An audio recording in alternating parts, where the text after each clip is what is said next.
Akan duduk, kita akan menikmati kebenaran firman Tuhan. Firman-Mu Tuhan berkata, Kau besertaku. Haleluya, haleluya.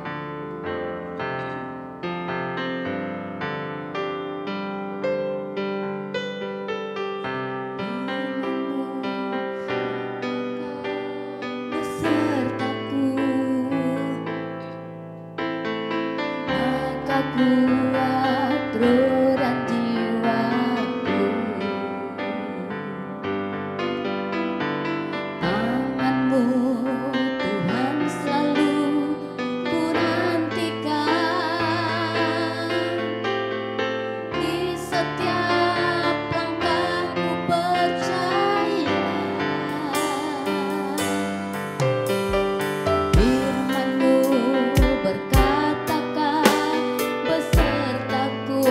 maka kuat roh dan jiwa kami, maka kuat roh dan jiwaku.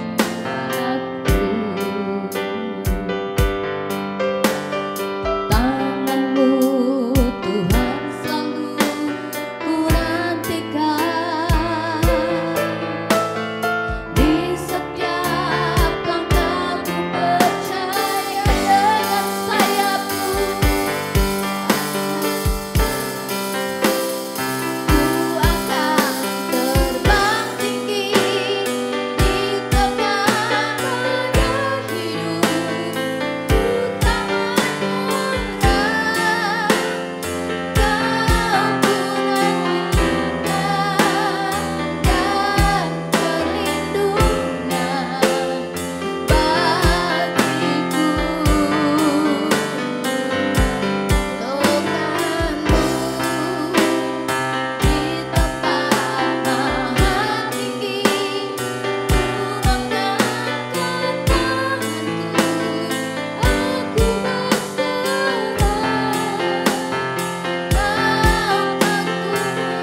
nantikan, di setiap langkahku percaya dengan sayap-Mu.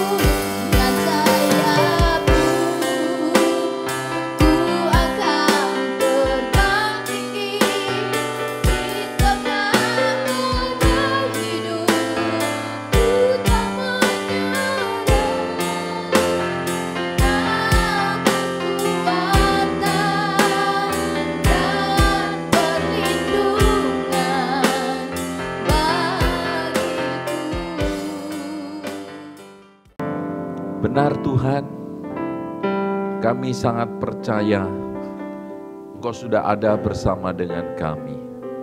Kami juga sangat percaya Tuhan sudah menolong kami.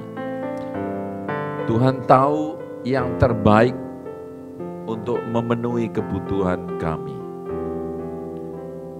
Tuhan sudah memberikan dan kami terima, kami nikmati segala anugerah Tuhan yang terbaik ini. Kami bersyukur, kami berterima kasih.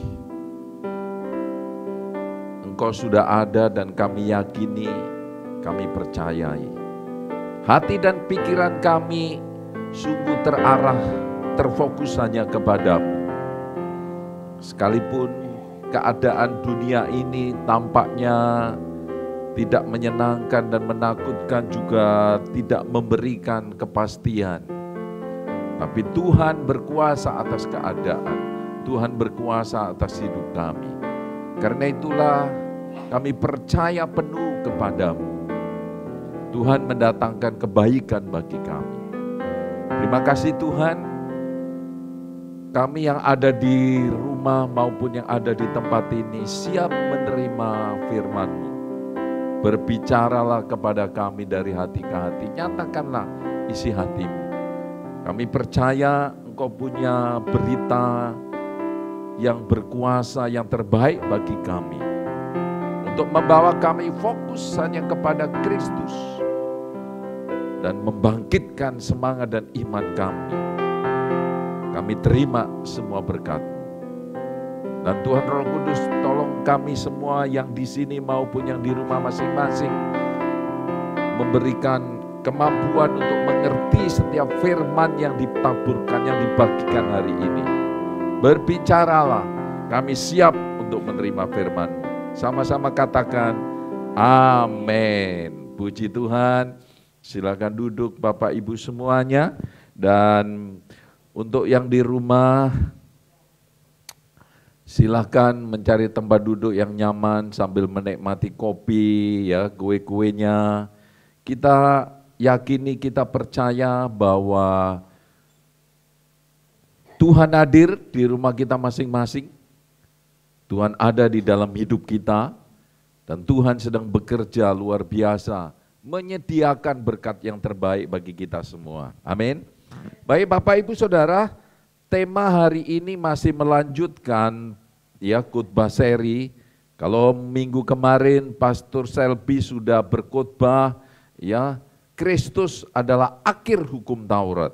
Hari ini saya memberi tema apakah hidupmu kacau? Saudara-saudara, adalah tema yang juga masih berhubungan dengan hukum Taurat. Ya. Hukum Taurat. Jadi pertanyaan buat kita, mengapa hukum Taurat diakhiri? Mengapa hukum Taurat diselesaikan ya oleh Tuhan Yesus? Ya, dan ini penting buat kita Bapak Ibu Saudara untuk mengerti mengapa kalau hati dan pikiran kita tidak sinkron, ya. Hati kita percaya tapi pengakuan kita berbeda akan menghasilkan kehidupan yang berbeda pula. Nah, itulah yang hari ini saya mau bagikan ya kepada Bapak Ibu Saudara bagaimana ya bangsa Israel menerima hukum Taurat ya. Bagaimana orang-orang ini menerima hukum, menerima kasih karunia, tetapi saudaraku mempunyai kepercayaan lain sehingga menghasilkan kehidupan yang berbeda pula. Penting. Karena Alkitab mengatakan barang siapa yang percaya ya di dalam hatinya tentang Kristus dan mengakui sesuai dengan kepercayaan kita, maka Alkitab katakan, firman Tuhan katakan tidak akan dipermalukan atau diselamatkan. Jadi perlu kita sadari ya apa yang kita percayai dan dengan apa yang kita akui itu mesti sinkron. Oke? Nah, hari ini ya dengan tema apakah hidupmu sedang kacau? Nah, hari ini mari kita melihat, saya membawa Bapak Ibu Saudara kepada jemaat yang ada di Turki, ya kita baca, kalau di sini kita baca di dalam Galatia pasal 1 ayat 6 sampai 8. Ya, oke, kelihatannya sudah ada di monitor, kita baca bersama-sama 2, 3. Aku heran bahwa kamu begitu lekas berbalik dan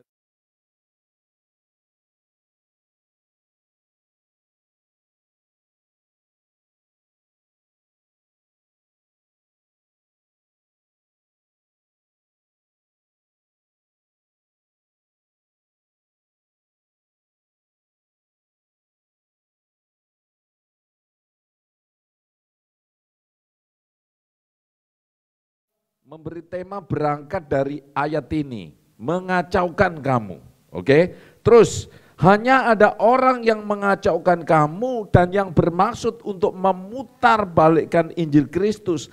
Tetapi sekalipun kami atau seorang malaikat dari surga yang memberitakan kepada kamu suatu Injil yang berbeda dengan Injil yang telah kami beritakan kepada kamu, terkutuklah dia. Perhatikan baik-baik saudara. Ya. Perhatikan baik-baik, ada dua kata yang saya garis bawahi. Yang pertama, mengacaukan kamu. Ya. Yang kedua, terkutuklah dia. Oke, tolong perhatikan baik-baik. Sekali lagi saya ulangi, saya mengambil tema dari perkataan ini. Saudara-saudara, jemaat-jemaat di kota Galatia, kalau yang sekarang itu ya negara Turki, yang sekarang itu negara Turki. Jadi ini bukan hanya satu gereja. Pada waktu itu sudah banyak ya, sudah banyak gereja-gereja di Galatia sana.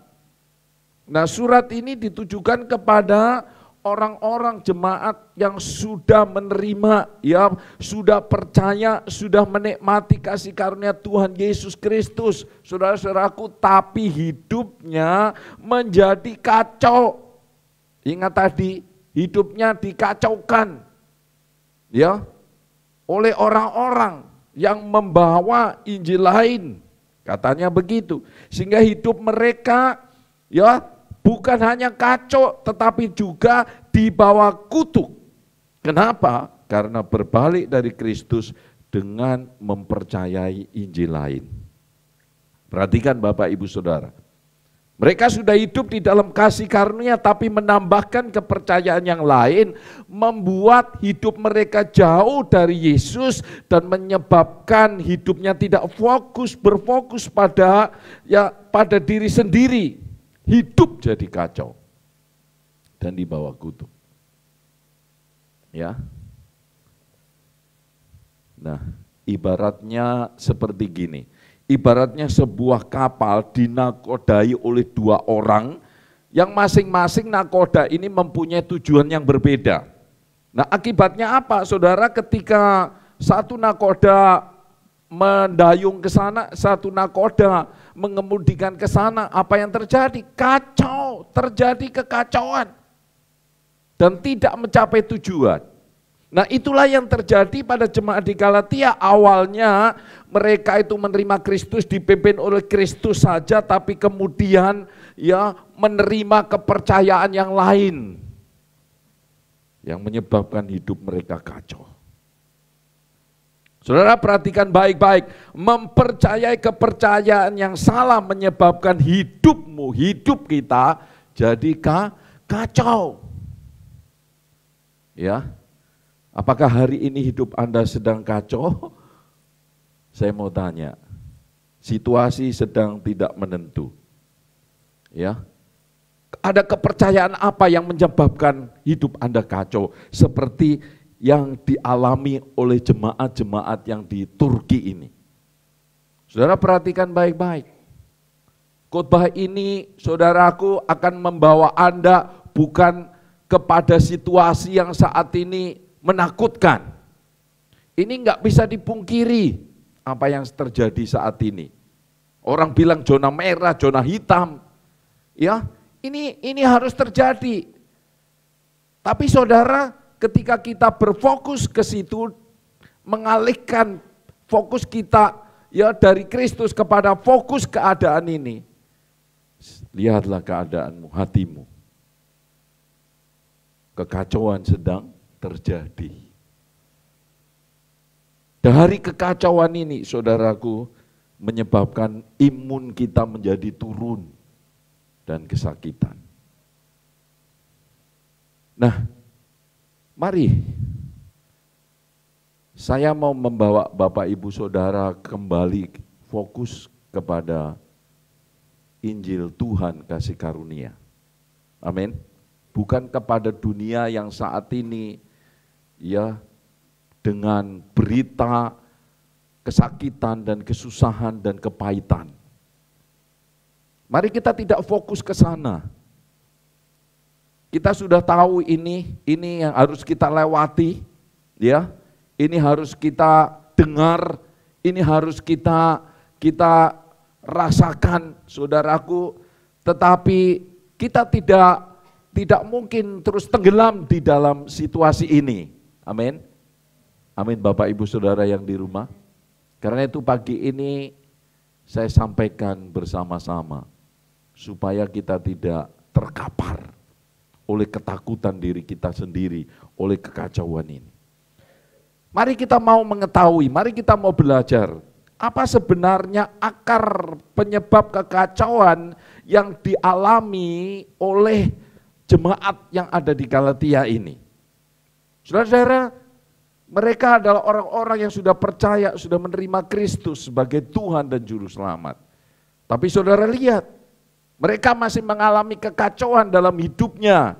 Mengapa? Nah, ini penting sekali. Saat ini, saudara, ada begitu banyak anak-anak Tuhan, ya, sudah percaya, tetapi sedang mengalami kekacauan. Saya harap ini bisa menjadi jawaban bagi kita semua, sehingga kita bisa rest, sehingga kita bisa tenang, ya, sehingga kita bisa tidur nyenyak, ya kan? Sehingga kita bisa mengurus rumah tangga kita, anak-anak kita, ya, kembali dengan baik, ya.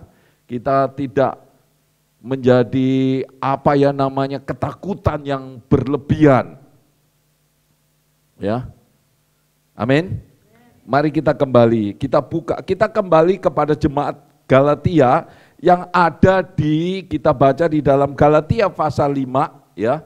Galatia pasal 5, oke. Bentar. Galatia pasal 5. Iya. Sudah ketemu? Belum? Galatia pasal 5. Oke, tolong dibantu dari sana. Sudah ketemu ya? Oke, Galatia pasal 5, lain tolong dicari. Oke. Ya. Bang Randy, Galatia pasal 5. Oke ya. Ya, itu dia. Galatia pasal 5 ayat 2 sampai 4. Ini dia. Mari kita baca bersama-sama. 2, 3. Sesungguhnya aku Paulus berkata kepadamu, jikalau kamu menyunatkan dirimu, Kristus sama sekali tidak akan berguna bagimu. Sekali lagi aku katakan kepada setiap orang yang menyunatkan dirinya bahwa ia wajib melakukan seluruh hukum Taurat. Kamu lepas dari Kristus jikalau kamu mengharapkan kebenaran oleh hukum Taurat. Kamu hidup di luar kasih karunia. Ayat 6, sebab bagi orang-orang yang ada di dalam Kristus Yesus, hal bersunat atau tidak bersunat tidak mempunyai sesuatu arti. Hanya iman yang bekerja oleh kasih. Saudara, kita sedang bukan membahas tentang sunat. Ya, kalau kita ngomongin sunat, ya, isu yang saat ini bukan tentang sunat. Tetapi yang kita lihat di sini, yang kita pelajari di sini, akar penyebab kekacauan, ya, akar penyebab yang mengacaukan kehidupan orang-orang Galatia. Hari ini sunat tidaklah menjadi masalah buat kita semua, ya, tidak menjadi masalah. Tapi kekacauan sedang terjadi, betul? Nah, bagaimana di dalam situasi yang kacau ini kita kembali memiliki kekuatan, sehingga kita tidak terombang-lambing lagi, tidak menjadi kacau, ya, karena badai ini. Ingatlah, Tuhan Yesus berkuasa atas alam. Amin. Berkuasa meredakan angin topan laut yang sedang menderu, badai yang sedang bergelora. Tuhan Yesus sanggup meredakan, menyembuhkan sakit penyakit. Tuhan Yesus sanggup menyediakan uang di dalam mulut ikan. Kekuasaan Tuhan Yesus tidak dibatasi. Ya, tapi dunia yang sedang bergelora, ombak yang sedang dihantam oleh angin badai itu, ya, badai yang bergelora itu juga bisa mengganggu kehidupan manusia, mengacaukan kehidupan manusia. Mari kita kembali, kita melihat di sini bagaimana, ya, kekacauan ini bisa teratasi. Saudara perhatikan baik-baik, ya. Yang terjadi di jemaat Galatia, mengapa, ya, kekacauan itu terjadi dan bisa terjadi? Ternyata inilah salah satu akarnya. Lihat baik-baik di situ kata menyunatkan. Yang pertama saya tandain merah, menyunatkan, ya. Yang kedua di situ wajib melakukan seluruh hukum Taurat. Tahukah saudara, masalah ini bukan hanya di Galatia, ya, tetapi juga kita bisa membaca di gereja mula-mula di kota lain juga menghadapi masalah yang sama. Coba kita baca ini ya. Tertulis di dalam Kisah Para Rasul 15 ayat 5. Kita baca 2-3. Tetapi beberapa orang dari golongan Farisi yang telah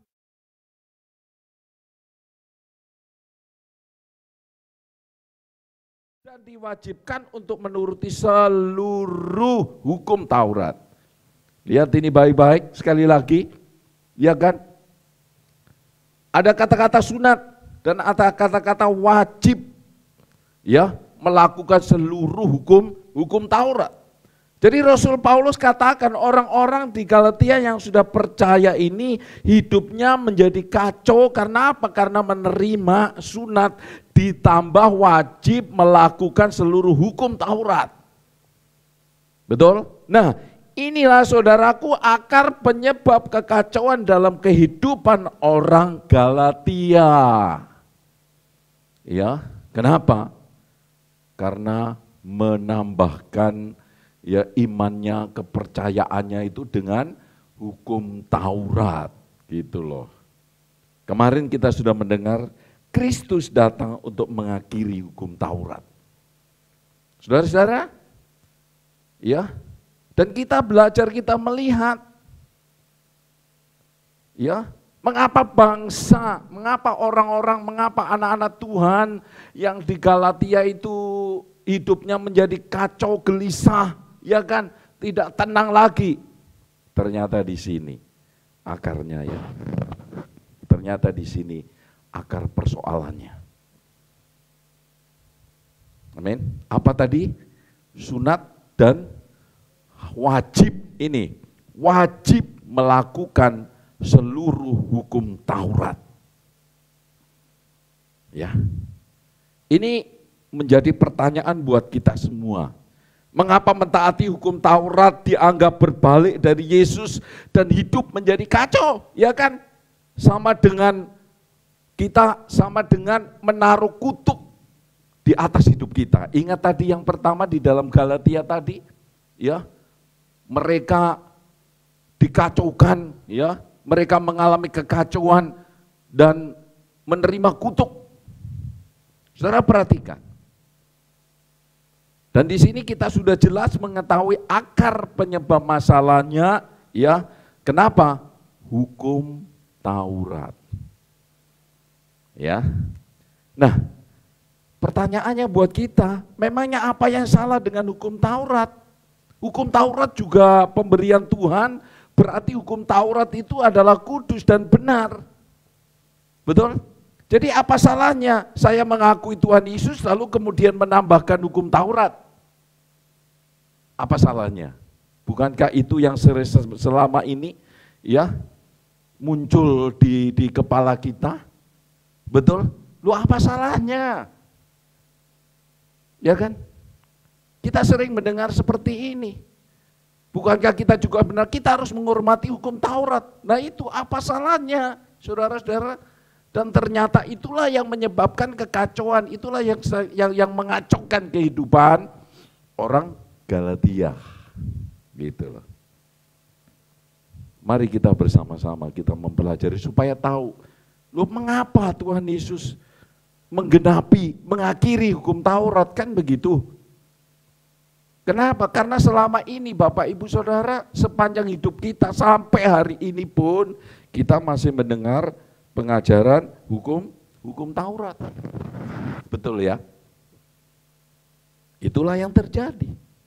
Nah yang pertama Bapak Ibu Saudara, ini dia masalahnya. Yang pertama apa? Kita mau belajar. Ya. Yang pertama, mengapa ini dianggap mengacau? Mengapa hukum Taurat Saudara diakhiri? Ya. Saya sama dengan Bapak Ibu Saudara semua. Muncul pertanyaan-pertanyaan. Emangnya kenapa? Apa salahnya? Kita tidak menghormati, menghargai dan tidak boleh lagi melakukan hukum Taurat. Betul? Bapak Ibu? Nah mari kita lihat. Yang pertama Saudara saya menemukan di sana. Yuk kita baca kembali. Kisah Para Rasul 15 ayat 5. Yang pertama kita bahas ini perlahan-lahan. Ya. Kita yang pertama ini, sebentar dulu. Ya, saya klik dulu. Nah, ini dia. Yang pertama kita baca di sini. Ya, 2, 3. Tetapi beberapa orang dari golongan Farisi yang telah menjadi percaya datang dan berkata, orang-orang bukan Yahudi harus disunat dan diwajibkan untuk menuruti hukum Taurat. Galatia 5 ayat 3. Sekali lagi aku katakan kepada setiap orang yang menyunatkan dirinya bahwa ia wajib melakukan seluruh hukum Taurat. Lihat saudara, wajib melakukan seluruh hukum Taurat yang berisi 613 ketentuan dan peraturan. Bayangkan. Jadi bukan hanya sunat yang diwajibkan, ya, bukan hanya sunat, itu tidak ada masalah. Setiap orang ya di sana, orang-orang Galatia itu, orang-orang yang bukan Yahudi, saudara, ketika itu menerima Kristus sebagai Tuhan dan Juru Selamat, lalu datang pengajar orang Yahudi. Hai engkau orang-orang yang sudah percaya, yang bukan asli dari orang Yahudi, engkau wajib menyunatkan diri, ya, dan juga ya wajib melakukan, saudara, berapa tadi? 613 ketentuan dan peraturan. Saudara, bayangkan. Ya. Ini bayangkan. Ya. Injil yang murni, kasih karunia yang murni, kita diselamatkan, dipelihara, dikuatkan dan dilindungi oleh pemberian gratis kasih karunia Allah. Yang kita terima dengan iman saja. Dengan iman saja di dalam Yesus Kristus. Tapi saudaraku, kalau kita menambahkan dengan hukum Taurat, kita berarti diselamatkan, dipelihara, dikuatkan dan dilindungi oleh pemberian Allah di dalam Yesus Kristus. Tidak hanya melakukan salah satu hukum yang terkecil saja dari hukum Taurat, tapi wajib melakukan seluruh hukum Taurat yang berjumlah 613 ketentuan dan peraturan yang ada dari hukum Taurat itu. Bayangkan, kalau saudara sudah satu nih, yang pria, ya, menjadi anak Tuhan, lalu sunat. Nah itu kan berarti baru satu. Sementara itu kewajiban yang wajib dilakukan masih ada berapa? 612. Saudara tahu, disinilah kekacauan itu terjadi, disinilah masalahnya. Ya, di sini masalahnya, hidup menjadi kacau. Kalau kita gagal satu hukum, sama saja gagal semuanya. Saudara-saudara ya, itu sebabnya Tuhan Yesus mengakhiri hukum ini, hukum Taurat. Itu sebabnya Tuhan Yesus, saudara, ya, menyelesaikan seluruh hukum Taurat. Itu sebabnya Tuhan Yesus meniadakan hukum Taurat bagi kita. Karena masalahnya seperti ini. Gagal saja, satu saja yang paling kecil. Saudara bayangkan, maka berarti kita gagal semua, alias apa? Kacau lah. Kepercayaan ini jadi kacau. Berputar-putar dicampur aduk. Kita tidak mengerti pembenaran, akhirnya pengudusan. Coba ya kita buka di dalam Yakobus pasal 2 ayat 10, itu dijelaskan di sana. Ya, Yakobus. Nah ini dia. Saya carikan dua versi yang lain. Yang pertama kita baca di Yakobus pasal 2 ayat 10 terjemahan baru. Berkata demikian. Sebab barang siapa menuruti seluruh hukum itu, tetapi mengabaikan satu bagian daripadanya, ia berserah terhadap seluruhnya. Ya kan? Lihat itu. Ia bersalah terhadap seluruhnya. Coba versi yang lain kita baca. 2, 3. Ingatlah bahwa kalau seorang bisa mentaati seluruh hukum Taurat, lalu dia lupa melakukan satu peraturan kecil yang tertulis di dalamnya, dia sudah menjadi pelanggar hukum Taurat dan layak dihukum, karena hukum Taurat dianggap sebagai sesuatu yang utuh. Lihat, Jadi saudara, 613 itu dianggap utuh, sempurna. Ya, dianggap utuh. Kalau kita sebagai orang percaya kemudian ternyata gagal satu saja yang paling kecil gitu, maka masalah kekacauan itu terjadi. Maka kita dianggap salah juga. Ini contohnya begini, contohnya Bapak Ibu Saudara, hari ini kan kita berhasil mematuhi prokes dari pemerintah. Bukankah Alkitab mengatakan hormatilah, taatilah pemerintah, ya kan? Nah, itu saudara perintah Tuhan, itu masuk di dalam hukum Taurat. Hormatilah pemerintahmu, taatilah pemerintahmu, sebab pemerintah itu wakil Allah. Nah, pemerintah saat ini karena kekacauan sedang terjadi, mengeluarkan perintah supaya kita mematuhi prokes, protokol kesehatan. Tapi saudara, Anda tidak menguduskan hari Sabat, alias tidak pergi betul enggak? Ayo, ingat, hukum Taurat mengatakan orang beribadah itu di rumah atau di sinagog, di Bait Allah. Saya mau tanya Bu, Bapak, ayo, bagaimana? Makanya dari dulu diwajibkan hari Minggu adalah hari Sabat kita, ya kan? Ada golongan gereja lain malah hari Sabtu. Intinya hari Sabat itu tempatnya di mana? Di Bait Allah, saudara-saudara. Jadi dengan kata lain, kalau saudara hari ini kalau memang konsisten mematuhi hukum Taurat, oke, sudah bagus nih, ya, mematuhi prokes. Tapi saudara tidak pergi ibadah ke Bait Allah, saudara lolos atau gagal? Kacau, saudara, hidup ini, bayangkan, ya kan, terjadi benturan kekacauan keyakinan. Saudara, itulah yang terjadi. Tapi puji Tuhan, Tuhan Yesus, saudaraku, ya, telah merubah ketentuan ini dan banyak orang tidak tahu. Ini dianggap macam-macam pendapatnya. Padahal sudah dilakukan, sudah diselesaikan 2021 tahun yang lalu. Puji Tuhan, hari ini terjadi seperti ini tidak membuat kita menjadi orang yang hidup di bawah kutuk. Karena kita sudah mematuhi prokes, juga kita tidak pergi ke Bait Allah. Oke, paham ini? Karena hukum itu tidak berlaku lagi buat kita. Amin. Tubuh kita adalah bait Roh. Tubuh kita bait Roh Kudus, di mana Roh Allah hadir, ada, saudara, tinggal Dia. Memang tentunya berbeda kalau ibadah bersama, rasa kenikmatannya berbeda Bapak Ibu Saudara. Tapi bayangkan, ya, bayangkan seperti apa hidup kita kalau memang masih berlaku di atas hukum Taurat. Kacau enggak? Kacau, hidup jadi tidak nyaman.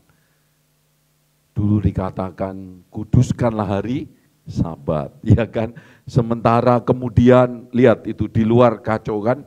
Sementara pemerintah menerapkan prokes, maka pikiran jadi macam-macam, ya kan? Wah, ini akal-akalan bulus dan lain sebagainya kan?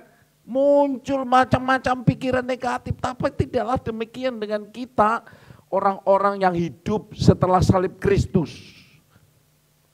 Oke, paham saudara ya? Kalau hari ini perasaanmu sedang dikacaukan oleh aturan-aturan ya dunia ini, saudara tahu, tidaklah demikian hidup di dalam Kristus setelah salib Kristus diselesaikan. Amin. Kita hidup di dalam pendamaian, kenyamanan Bapak Ibu Saudara. Ya. Tetapi memang sesudah ini atau ibadah bersama-sama seperti ini lebih nyaman. Kita ketemu, oh si Re, ya kan, wah luar biasa, puji Tuhan. Ketemu si Bapak John, Bapak Hendra di gereja, ya haleluya. kita tidak bertanya-tanya lagi, ya kan? Hubungan ini yang ya persekutuan, fellowship dengan sesama. Tetapi kita bukan sedang melanggar hukum Taurat. Amin. Saya tidak menjelaskan panjang lebar. Tapi konsepnya adalah seperti ini. Saudara-saudara, kekacauan itu terjadi ketika kita menerapkan hukum Taurat dan hukum kasih karunia. Itu yang terjadi di jemaat Galatia. Ya. Itu yang terjadi. Kenapa Bapak Ibu Saudara? Kenapa hukum Taurat ya sudah diakhiri oleh Tuhan Yesus? Ya. Karena ini salah satunya. Yang pertama tadi itu tadi, ya. Semua harus dipatuhi, dilakukan. Karena semua harus dipatuhi, maka terjadi kekacauan yang hidup di zaman sekarang. Ingat, kalau itu memang masih wajib kita lakukan, maka tidak ada artinya kematian Kristus di salib. Tapi ternyata itu sudah diselesaikan. Dan inilah hukum Kristus yang berlaku atas kita sesudah Kristus mati di kayu salib. Semua itu sudah diselesaikan oleh Kristus. Amin. Sudah diakhiri oleh Kristus sehingga tidak berlaku lagi. Kita lanjutkan. Mengapa? Alasan yang kedua adalah ini. Bukalah di dalam kitab Roma pasal 3. Ini dia ya. 2, 3. Sebab tidak ada seorang pun yang dapat dibenarkan di hadapan Allah oleh karena melakukan hukum Taurat. Karena justru oleh hukum Taurat orang mengenal dosa. Bapak Ibu Saudara, ya. Kita baca lagi di dalam Galatia 2 ayat 16. Ini langsung kepada jemaat Galatia. Ini ungkapannya ya. 2, 3. Kamu tahu bahwa tidak seorang pun yang dibenarkan oleh karena melakukan hukum Taurat, tetapi hanya oleh karena iman dalam Kristus Yesus. Sebab itu kami pun telah percaya kepada Kristus Yesus, supaya kami dibenarkan oleh karena iman dalam Kristus dan bukan oleh karena melakukan hukum Taurat. Sebab tidak ada seorang pun yang dibenarkan karena melakukan hukum. Tidak ada seorang pun yang sanggup melakukan hukum Taurat yang berjumlah 613 ketentuan dan peraturan itu, tidak ada seorang pun yang sanggup. Amin. Tidak ada. Itulah sebabnya saudaraku itu diakhiri hukum Taurat, digenapi oleh Tuhan Yesus. Karena Tuhan tahu ya, Tuhan tahu si pembuat hukum Taurat itu tahu bagaimana manusia tidak akan mungkin bisa, dan hukum Taurat saudaraku tidak bisa menguduskan dan membenarkan manusia. Sekalipun saudara menjadi manusia dewa tidak akan mampu melakukan. Artinya kalau tidak mampu berarti hidup kita tetap di bawah kutuk, tetap berdosa. Tetapi puji Tuhan Bapak Ibu Saudara, ini berita baiknya. Sekali lagi ini berita baiknya. Matius 5 ayat 17, ini berita baiknya. 2, 3. Janganlah kamu mencangka bahwa aku datang untuk meniadakan hukum Taurat atau kitab para nabi. Aku datang bukan untuk meniadakannya tetapi menggenapinya. Amin. Puji Tuhan Bapak Ibu Saudara. Ini berita baiknya buat kita. Orang-orang yang menerima Kristus Yesus sebagai Tuhan dan Juru Selamat. Ya. Orang yang percaya dalam hatinya, ya, orang yang mengakui dengan perkataannya, perhatikan baik-baik, percaya dan diakui saudara-saudara, ya, maka orang itu hidupnya diperdamaikan, ya, tidak kacau lagi. Makanya penting sekali kita menerima keyakinan, ya, dan perkataan yang sama. Apa yang dilakukan oleh Kristus bagi kita, itu yang kita percayai, kita terima. Dan itulah yang kita perkatakan di dalam hidup ini. Akan menghasilkan firman Tuhan janjinya, tidak dipermalukan alias diselamatkan. Amin. Ini yang harusnya. Bukan itu tadi, bukan di dalam hidup kita ada dua pengontrol tadi, yang satu Yesus, yang satu lagi hukum Taurat. Makanya tidak heran kita bingung dan kacau hidup kita. Ketika kita menerima ini, loh peraturan begini, oh ini enggak benar ya kan, jadi kacau pikiran. Ya. Kalau kita dua-duanya kita terima dengan pemahaman yang belum kita mengerti sesuai sumbernya, ya. Ketika kita sudah memahami sumbernya itu ternyata begini, dan ketika kita menerima, saudara, peraturan pengumumannya seperti ini, kita menjadi tetap sejahtera. Amin. Nah, coba saya minta tolong, ini pengertian di dalam versi King James ini. Ya tolong bacakan yang nyaring ini. Ini ada supaya kita mengerti. Kristus menggenapi dalam bahasa Inggris itu pengertiannya seperti ini. Tolong Sarah membacakan lebih nyaring, ya. Oke. Ya. Destroy, ya. Ya. I'm not but to fulfill. Saudara perhatikan dalam bahasa Inggrisnya, ya, perhatikan kata-kata merah yang saya tanya. Fulfill itu Yesus datang untuk memenuhi segala persyaratan yang dibutuhkan oleh hukum Taurat. Ya. Jadi kedatangan Tuhan Yesus yang sering kita dengar, dia berjalan keliling betul. Ya, untuk menolong orang, memberikan makan, memberikan kesembuhan, melepaskan orang dari ikatan belenggu setan-setan dan sakit penyakit. Itu betul, tetapi juga dia datang, saudaraku, untuk memenuhi segala persyaratan yang dibutuhkan oleh hukum Taurat. Kenapa? Karena tidak ada seorang pun manusia yang berhasil memenuhi, menggenapi hukum Taurat. Tidak ada seorang pun. Ya, maka Kristus sebagai pembuat hukum, ya, pembuat hukum Taurat itu sendiri datang ke dunia ini memenuhi segala persyaratan yang dibutuhkan oleh hukum Taurat. Sampai dia mati di kayu salib itu adalah persyaratan untuk memenuhi hukum Taurat. Sebab apa? Barang siapa yang berdosa, akibat dosa adalah hukuman maut. Nah, itulah sebabnya Kristus mati di kayu salib. Itu adalah persyaratan untuk memenuhi pelanggaran alias sanksi hukum, dan dia harus mati di kayu salib. Hanya bedanya Bapak Ibu Saudara, Kristus mati di kayu salib dan maut tidak bisa menahannya untuk selama-lamanya. Amin. Ini tujuannya adalah untuk apa? Memenuhi segala persyaratan yang dibutuhkan oleh hukum Taurat. Amin. Sudah Bapak Ibu Saudara, sudah dipenuhi oleh Kristus. Hasil dari seluruh ketaatan Kristus pada hukum Taurat, ada pembenaran bagi hidup kita. Semua orang yang menerima dan percaya kepada Kristus, saudara-saudaraku, mengalami pembenaran, dibenarkan oleh ketaatannya Kristus, oleh pemenuhan Kristus seluruhnya. Nah ini dia, Roma 5 ayat 18, kita baca, ini firmannya, 2-3.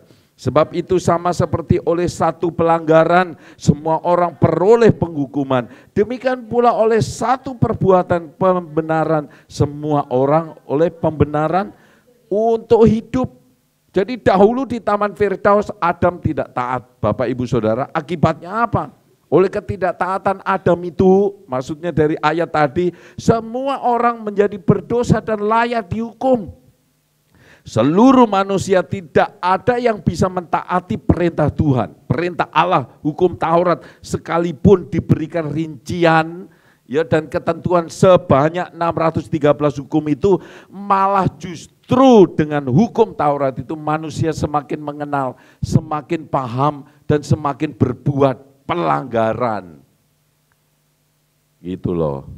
Jadi hukum itu diberikan kepada kita, justru kita, oh ternyata kalau begini itu berdosa, oh kalau begini ya kan, itu justru melanggar firman Tuhan. Itulah hukum Taurat. Hukum Taurat itu seperti cermin, menunjukkan keaslian identitas kita yang sebenarnya.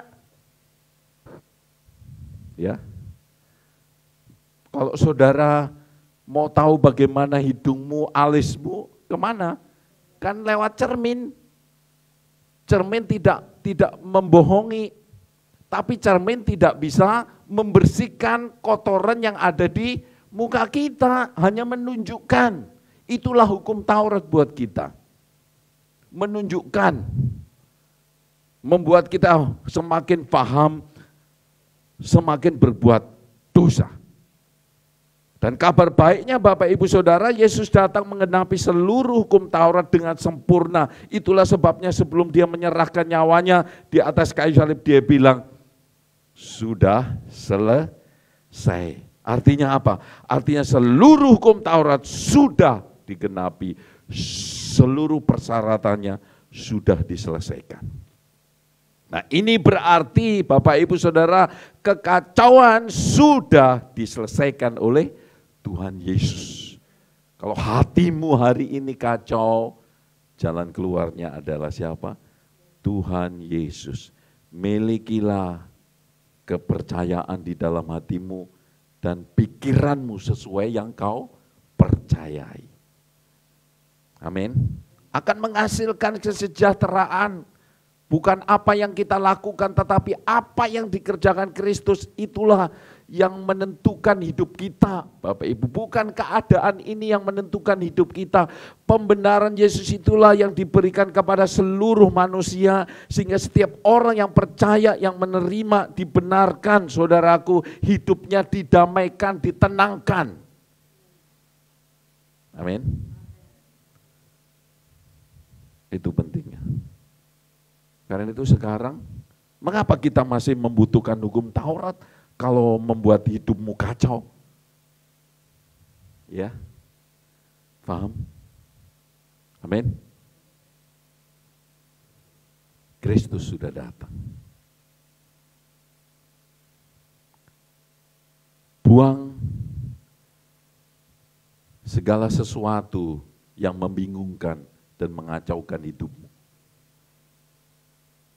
Kristus sudah ada di dalam dirimu. Semuanya sudah dikerjakan. Yang perlu kita lakukan, yang dikatakan oleh Tuhan Yesus adalah apa? Terima karya Kristus dan percayalah. Amin. Apapun saat ini. Saya banyak mendengar seperti ini, saudara.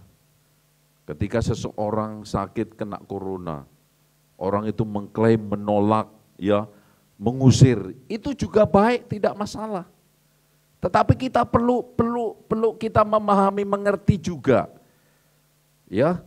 Walaupun kita sakit apapun, saudaraku, bahkan sekalipun membawa kepada kematian, keputusan Tuhan untuk mengasihimu, mencintaimu, membenarkanmu, menguduskanmu, menempatkan dirimu di sebelah kanan Allah Bapa tidak berubah sama sekali. Itu yang benar. Amin. Itu yang benar. Sekalipun saudara kita sudah terlanjur, saudaraku, pergi duluan. Tapi saudara perlu tahu, apapun yang terjadi pada kita, tidak akan bisa memisahkan kasih Tuhan, tidak akan bisa membatalkan cinta Tuhan kepada kita. Amin. Engkau tetap anak Allah yang hidup, yang benar, dan yang kudus dari Tuhan. Amin. Kalau toh kita harus kena corona, maaf kata, tidak, saya percaya tidak ada seorang pun yang kena. Tidak seorang pun mau kena ini. Tapi ternyata kita tidak tahu, ternyata kena. Bahkan ada sampai saudara-saudara kita yang sampai almarhum. Saudara perlu tahu, Tuhan sudah memutuskan yuk mengasihimu sampai selama-lamanya. Amin. Tidak merubah keputusannya, engkau tetap dikasihi, engkau tetap mendapatkan tempat di sebelah kanan Allah Bapa di surga. Amin. Itu kebenaran yang Tuhan nyatakan buat kita. Tapi kalau saudara mempercayai hukum Taurat, maka saudara akan berpikir, saya kena kutuk, saya kena hukuman karena tidak taat oleh hukum Taurat. Itulah yang menyebabkan kekacauan dalam hidupmu. Tapi Tuhan bilang apa? Ya, dirimu adalah bait Roh Kudus Dan hari ini saudara hidup di dalam perkenanan sekalipun saudara tetap beribadah di rumah, bukan di bait Allah. Amin. Itu yang benar. Haleluya. Faham? Jadi mengapa kekacauan terjadi? Karena membiarkan hidup kita dipimpin dua nakoda. Dipimpin oleh Tuhan Yesus, juga menerima pimpinan hukum Taurat. Itu yang menyebabkan hidup kita kacau, kehilangan damai sejahtera. Oke, paham? Mari kita akhiri. Ya, kita baca firman Tuhan. Oke, satu saja sebagai penutup. Ya. Oke. Kita baca di dalam Galatia. Untuk penutup saja. Ini dia. Ya. Mulai dari Ini untuk penutup bahwa kita hidup di dalam perjanjian yang baru, di dalam zaman yang berbeda, bukan zaman ya hukum Taurat, tapi di dalam kasih karunia. Ini firman Tuhannya. Galatia 3 mulai dari ayat 23 ya. 2-3. Tetapi sementara manusia menunggu kedatangan Kristus. Stop. Apa kita masih menunggu kedatangan Kristus? Apa kita masih menunggu kedatangan Kristus? Loh, kok diem saja? Yang di rumah, Kristus sudah pernah datang belum? Sudah. Apa Kristus sudah menyelesaikan semua hukum Taurat? Sudah, Bapak Ibu Saudara. Jangan ragu ini, Kristus sudah datang, sudah mati di kayu salib. Sebelum mati dia bilang semua sudah selesai. 2021 tahun yang lalu. Kita baca lagi, 2-3. Tetapi sementara manusia menunggu kedatangan Kristus, yaitu keturunan Abraham itu, dan sebelum kita bisa dibenarkan di hadapan Allah melalui percaya tersebut, Allah memberikan hukum Taurat untuk mengatur manusia. Lihat ini, ya kan? Jadi sebelum Kristus datang, saudara, 2021 tahun yang 20 lebih ya, Yesus mati tahun 2021, berarti 4 tahun mundur ke belakang lagi, ya berapa puluh tahun, ratus tahun yang lalu, ya sebelum Kristus datang, Tuhan memberikan hukum Taurat, gitu loh, ya. Nah lihat ini, pada waktu itu hukum Taurat menjadi seperti pagar yang memagari kita sampai tiba saat di mana kita dapat dibebaskan lewat percaya kepada Kristus. Jadi hukum Taurat itu menjadi pagar, menjadi cermin, menjadi penuntun, ya. Lihat itu. Ayat 24, fungsi hukum Taurat. 2-3. Atau hukum Taurat juga bisa digambarkan seperti pengawas yang mengawasi, mendidik dan menuntun kita kepada Kristus supaya kita mendapat kesempatan untuk dibenarkan Allah melalui apa? Melalui percaya, bukan melalui melakukan hukum Taurat. Kristus sudah datang. Amin. Kita tidak hidup lagi di bawah hukum Taurat. Karena Kristus sudah menggenapi, sudah menyelesaikan itu. Dan kita ya waktu yang Yesus sudah datang ini kita disuruh percaya. Ini lihat ini, percaya. Supaya kita mendapat kesempatan untuk dibenarkan melalui percaya. Bukan melalui hukum Taurat. Nah itu saudara ya. Terus, nah ini ayat 25. Setelah Kristus sudah datang dan sudah mengenapi seluruh hukum Taurat, kita tidak perlu lagi hukum Taurat.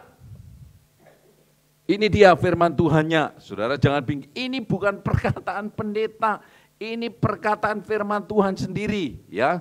Oke, ayatnya yang 25 kita baca, 2-3. Tetapi bagi kita yang sekarang sudah percaya dan bersatu dengan Kristus, kita tidak perlu lagi diawasi dan dituntun oleh pengawas itu. Siapa pengawas itu tadi? Hukum Taurat. Kita yang percaya kepada Kristus. Semua orang yang telah menerima Kristus sebagai Tuhan dan Juru Selamat dikatakan di sini tidak perlu lagi diawasi, dipagari oleh hukum Taurat. Ya, kita baca lagi. Kita semua yang sudah bersatu dengan Kristus Yesus melalui baptisan sudah mengalami kehidupan rohani yang baru. Ya, mengalami kehidupan rohani yang baru, bukan yang lama. Amin. Ya, ini dia. Saudara sudah mengalami hidup yang baru tapi masih hidup di dalam kehidupan rohani yang lama. Yang terjadi apa? Kacau. Itu yang dimaksud dikacaukan tadi itu begini. Ya, kacau. Ya, kita mempercayai ini. Yang paling sederhana nih. Ya, ini saya ambil contoh yang sering dipakai. Kita harus memberi perpuluhan, ya kan? Betul.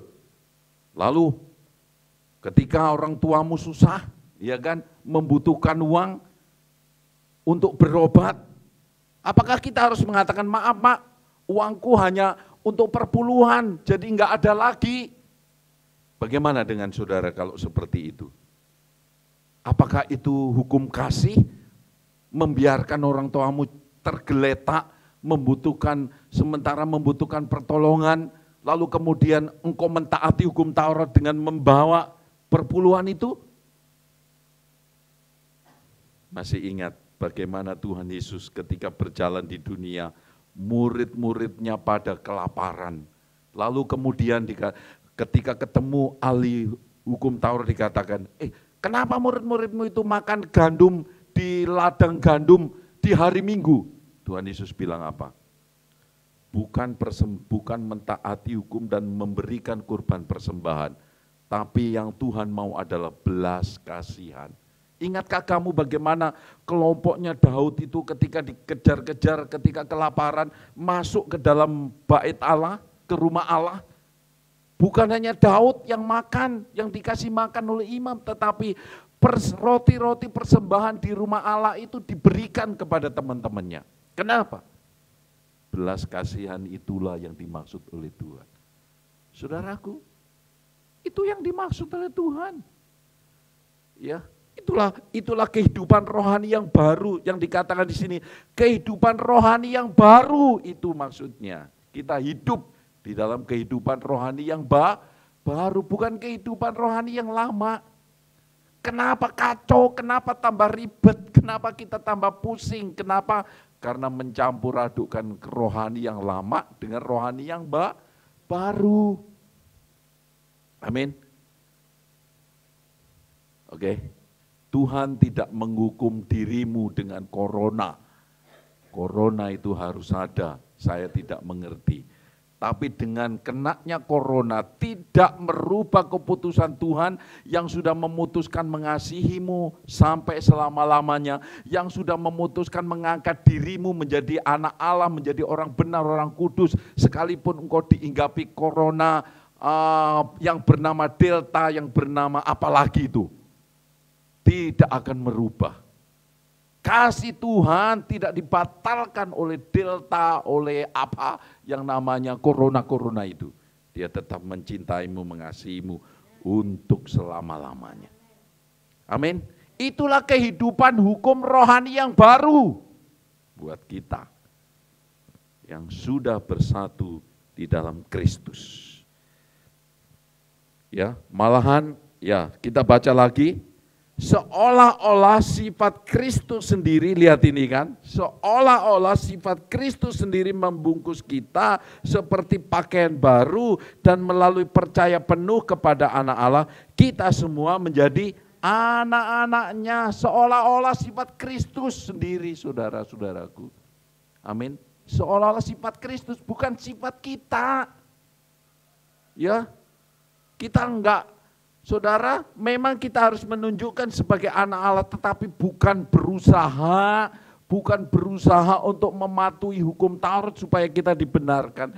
Kristus, hukum yang baru, Kristuslah membenarkan kita.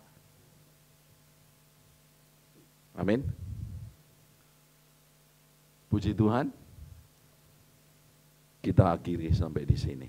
Haleluya. Kita hidup di dalam rohani yang baru, hukum yang baru, perjanjian yang baru. Ya, dan kita tidak mencampur adukkan lagi yang menyebabkan hidup kita kacau balau, tidak tenang, tidak nyaman. Kristus sudah memberikan damai kepadamu, kepada kita dan saudara semua. Amin. Mari kita memiliki kepercayaan dan juga cara pandang yang baru, ya, rohani yang baru di dalam Kristus. Bukan cara pandang yang lama. Dan kita jangan mencampur adukkan lagi yang membuat hidup kita kacau. Amin. Puji Tuhan. Mari